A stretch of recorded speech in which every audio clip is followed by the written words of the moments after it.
Copy নামের এই বৃদ্ধ লোকটি ২৫ বছরের তরুণীর মতো ধুমধুমার অ্যাকশন আর ফাইটিংয়ের ওস্তাদ। কপিকে যতবারই মারার চেষ্টা করে না কেন, ততবারই এক নতুন শক্তিমান কপির আবির্ভাব ঘটে। কারণ কপিকে মারা এত সহজ নয়। একসময় সোভিয়েত ইউনিয়নের সাথে যুদ্ধ চলাকালীন সে তার স্ত্রী, সন্তান সবাইকে হারিয়ে প্রতিশোধের নেশায় এক দানব হয়ে ওঠে। তাই আজ আমরা দেখতে চলেছি হার না মানা এক কপির অসাধারণ প্রতিশোধের গল্প। সময়টা ১৯৪৪ সাল। দ্বিতীয় বিশ্বযুদ্ধ তখন শেষ হবার পথে। ফিনল্যান্ড ও সোভিয়েত ইউনিয়নের মধ্যে যুদ্ধবিরতি ঘোষণা হয়। তবে চুক্তি অনুযায়ী ফিনল্যান্ড বাসিন্দাদের দেশ ছেড়ে চলে যেতে হবে। কিন্তু দেশ ছেড়ে চলে যাওয়ার সময় তারা তাদের নীতি অনুসারে পথ, ঘাট, গ্রাম আগুন দিয়ে জ্বালিয়ে তবেই যেতে থাকে। কিন্তু এই সব কিছু থেকে নিজেকে দূরে রেখেছিল একজন মাত্র লোক, আর সে হলো কপি। হঠাৎ সে মাটি খুঁড়তে খুঁড়তে এক বড়সড় স্বর্ণের খনি খুঁজে পায়, যেটা দেখে সে খুশিতে আত্মহারা হয়ে ওঠে। তার একটি ঘোড়া এবং একটি পোষা কুকুর ছিল। কপি তার স্বর্ণগুলো নিয়ে ফেরার সময় একদল জার্মান সৈন্যদের দেখতে পায়, যারা কিছু মেয়েকে কিডন্যাপ করে একটা টাঙ্কে করে দেশ ছেড়ে চলে যাচ্ছে। তাদের মধ্যে রয়েছে একজন এসএস অফিসার ব্রুনো আর তার সহকারী ওলফ সহ অনেকেই। তখন তার কপিকে দেখে হাসতে থাকে। উলফ তার স্নাইপার দিয়ে কপিকে মারতে গেলে ব্রুনো আটকিয়ে দেয় আর বলে ওকে মারার দরকার নেই, ও নিজের মৃত্যুর দিকেই এগিয়ে যাচ্ছে। এই বলে তারা তাকে ছেড়ে দিয়ে চলে যেতে থাকে। কপি তার স্বর্ণগুলো নিয়ে ঘোড়ায় চড়ে কিছুটা পথ যেতেই দেখতে পায় রাস্তার পাশে ইলেকট্রিক পিলারে একজন করে মানুষ মেরে ঝুলিয়ে রাখা হয়েছে। খানিক দূর যেতে না যেতেই সে আরেক দল জার্মান ট্যাঙ্কে দেখতে পায়। তখন সেই লোকগুলো কপিকে বুড়ো লোক বলে খুবই বাজে আচরণ করতে থাকে, আর তার কুকুর তাকে গুলি ছুটতে থাকলে প্রাণপণে কুকুরটা বেঁচে যায়। লোকগুলো কপির থেকে স্বর্ণমুদ্রা নিয়ে তাকে মরার জন্য প্রস্তুত হতে বলে, কিন্তু তারা তো আর জানে না কপি কোনো সাধারণ লোক নয়। বৃদ্ধ লোক ভেবে তাদের করা ভুলের মাসুল হিসেবে কপি তাদের প্রত্যেককে নৃশংসভাবে হত্যা করে। ওদিকে সেই জার্মান ট্যাঙ্কের এসএস অফিসার ব্রুনো অনেকগুলো গুলির আওয়াজ শুনতে পেয়ে আবার পেছন ফিরে আসে, আর সেখানে এসে একটি স্বর্ণের টুকরো পড়ে থাকতে দেখে এবং বুঝতে পারে যে এই লোকটি সেই লোকই করেছে যাকে সে দেখতে পেয়েছিল। এদিকে কপি তার গন্তব্যে ছুটে চলে যাচ্ছিল, আর হঠাৎই দেখতে পায় জার্মান সৈন্যরা তার দিকে ট্যাঙ্ক থেকে অনবরত গুলি ছুটছে। এক পর্যায়ে তারা টার্গেট বুঝে কপিকে গুলি করে, ফলে বিস্ফোরিত হয়ে কপির ঘোড়াটি সেখানেই মারা যায়, আর কপিও বেশ খানিকটা আহত হয়। কিন্তু পরক্ষণেই দেখতে পায় এই জায়গাটি জুড়ে মাইন পোতা রয়েছে। কপি সেসব পরোয়া না করেই তার স্বর্ণগুলো তুলতে থাকলে ব্রুনোর ট্যাঙ্ক চলে আসে, কিন্তু তারা কপিকে গুলি করে না, কারণ তারা জানে কপি এই মুহূর্তে মাইনফিল্ডে আটকা পড়েছে, তাই তার মৃত্যু এমনিতেই অবধারিত। ঠিক তখনই কপি একটা পাথরের টুকরো নিয়ে সামনে থাকা একটা মাইনের দিকে ছুঁড়ে মারতেই বেশ বড়সড় একটা বিস্ফোরিত হয়।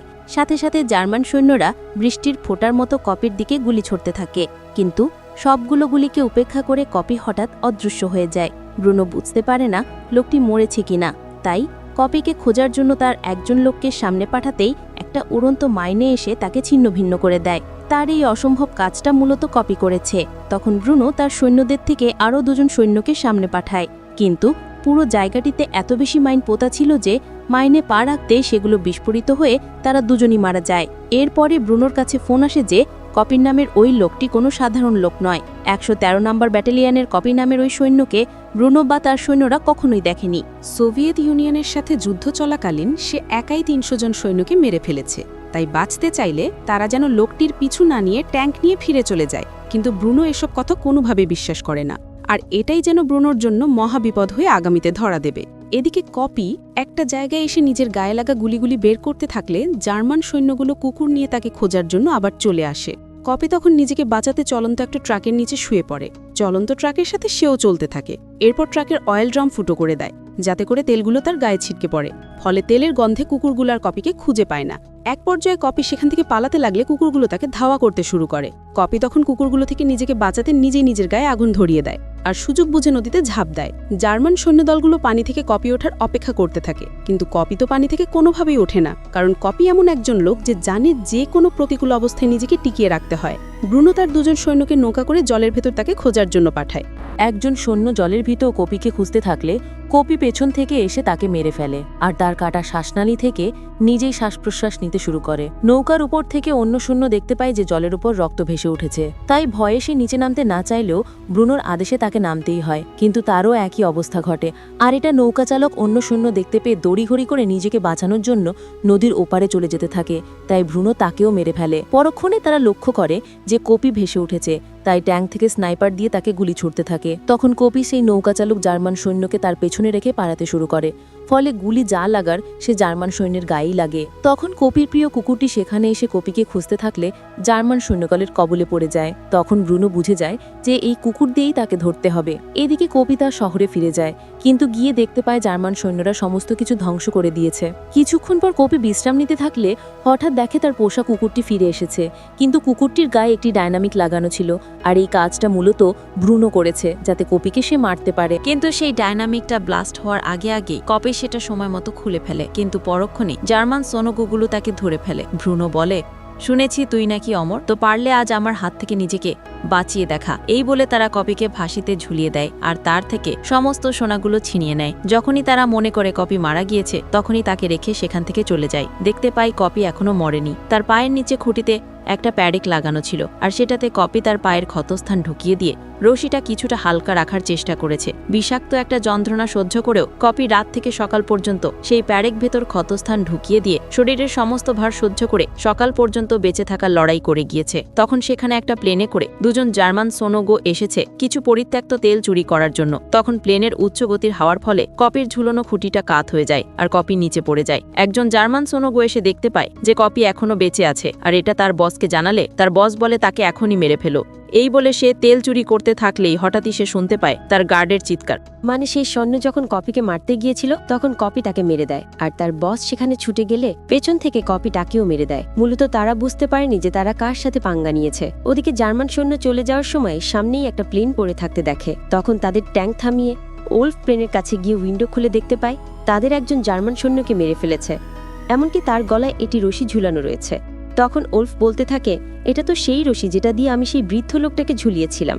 তারপর আর তাদের বুঝতে বাকি থাকে না যে তারা যার সাথে পাঙ্গা নিয়েছে সে কোনো সাধারণ বৃদ্ধ নয়। তাই দ্রুত সেখান থেকে ব্রুনো তাদের দলকে চলে যেতে বলে। কিছু দূর যাওয়ার পর জার্মান সৈন্যগুলো যে মেয়েগুলোকে আটকে রেখেছিল তাদের মধ্যে একজন বলতে থাকে সে ফিরে এসেছে। এটা শুনে জার্মান সৈন্য হাসিতে ফেটে পড়লে হঠাৎ গাড়ির জানালা দিয়ে কেউ একজন তাকে টেনে নিয়ে যায়, আর তাদের আরেকটি ট্যাঙ্ক তার উপর দিয়ে গেলে সে সেখানেই মারা যায়। এরপর কপি মেয়েগুলোর কাছে আসে আর তাদের প্রত্যেককে একটি করে বন্দুক দিয়ে দেয়। কপির সহায়তায় জার্মান সৈন্যগুলোর একটি গাড়ি মেয়েগুলো তাদের কন্ট্রোলে নিয়ে নেয় আর এক এক করে অন্য গাড়ির জার্মান সৈন্যদেরকে মারতে শুরু করে। ততক্ষণে কপি জার্মান সৈন্যদলের ট্যাঙ্কে পৌঁছে যায়। যখনই তারা বুঝতে পারে ট্যাঙ্কের উপর সেই লোকটি রয়েছে, তখনই ব্রুনো উল্ফকে পাঠায় তাকে মারার জন্য। কিন্তু কপিকে মারা অত সহজ নয়। উল্ফকে সে মারতে মারতে গাড়ি থেকে পড়ে যায়, কিন্তু ব্রুনো তার সৈন্যকে গাড়ি থামাতে নিষেধ করে, কারণ এতক্ষণে সে বুঝে গিয়েছে কপির সাথে লড়া মানে মরা। এদিকে কপি উল্ফকে মারতে থাকলে দুজন জার্মান সৈন্য সেখানে একটা বাইক নিয়ে চলে আসে, কিন্তু তাদের হাতে কপিকে মারার সুযোগ থাকলেও তারা কপিকে গুলি না করেই উল্টো গাড়ি রেখে সেখান থেকে পালিয়ে যায়। তখন কপি উল্ফকে কিছু না করেই সেই বাইকটা নিয়ে ছুটতে শুরু করে। অন্যদিকে উল্ফ দেখতে পায় অত্যাচারিত সেই মেয়েগুলো রাইফেল হাতে নিয়ে তার দিকে এগিয়ে আসছে মারার জন্য। কপি মূলত মেয়েগুলোর হাতে উল্ফকে ধরিয়ে দিয়েছে যাতে করে উল্ফ মেয়েগুলোর সাথে যে অত্যাচার করেছে মেয়েগুলো তার সেই বদলা নিতে পারে। এদিকে ব্রুনো চলে আসে সেই প্লেনটির নিকট যেটা দিয়ে আজ তারা এই দেশ ছেড়ে পালিয়ে যাবে চিরতরে।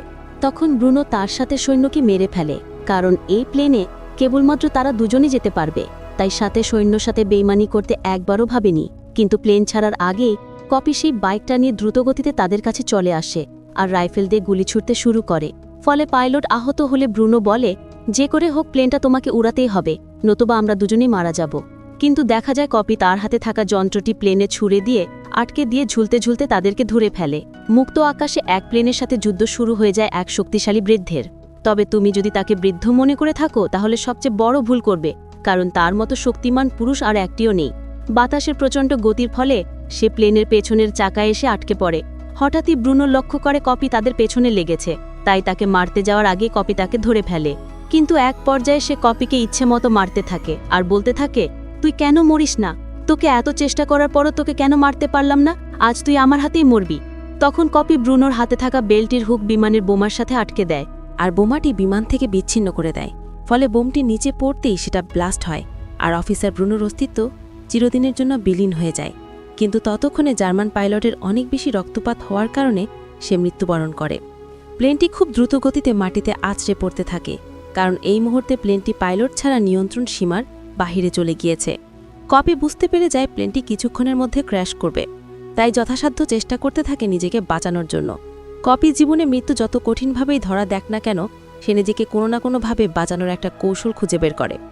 মুহূর্তের মধ্যে বিকট শব্দে প্লেনটি ব্লাস্ট হয় কিছুক্ষণ পর আমরা কপিকে দেখতে পাই, কিন্তু কপি মরেনি, সে কোনো না কোনোভাবে বেঁচে গিয়েছে। আর এটাই হয়তো কপির বেঁচে থাকার কোনো একটা সিক্রেট। জার্মান সৈন্যদের থেকে ছিনিয়ে নেওয়া তার অনেক সাধনার স্বর্ণগুলো নিয়ে সে একটা ব্যাংকে চলে যায়, কিন্তু ব্যাংকের লোকগুলো কপির এই অবস্থা থেকে তাকে ঢুকতে না দিলে পরক্ষণে কপি সেখানে ঢুকে পড়ে। ব্যাংকে থাকা সমস্ত লোক কপির এই অবস্থা থেকে হতবাক হয়, কিন্তু পরক্ষণে কপি সবার চোখে তাক লাগিয়ে দিয়ে ব্যাগ থেকে সমস্ত স্বর্ণগুলো বের করতে থাকে আর বলতে থাকে, এগুলোর বিনিময়ে আমাকে কাগজের নোট দাও, যাতে করে কাগজের নোটগুলো বয়ে নিয়ে যেতে আমার সুবিধা হয়, কারণ আমার গন্তব্য অনেক দূর। আর এখানেই দুর্দান্ত এই অ্যাকশন মুভিটির গল্প শেষ হয়ে যায়। ভিডিওটি ভালো লেগে থাকলে চ্যানেলটি অবশ্যই সাবস্ক্রাইব করবে এবং বেল আইকনটি বাজিয়ে দিবে এবং একটি কমেন্টস করে শেয়ার করে দিবে।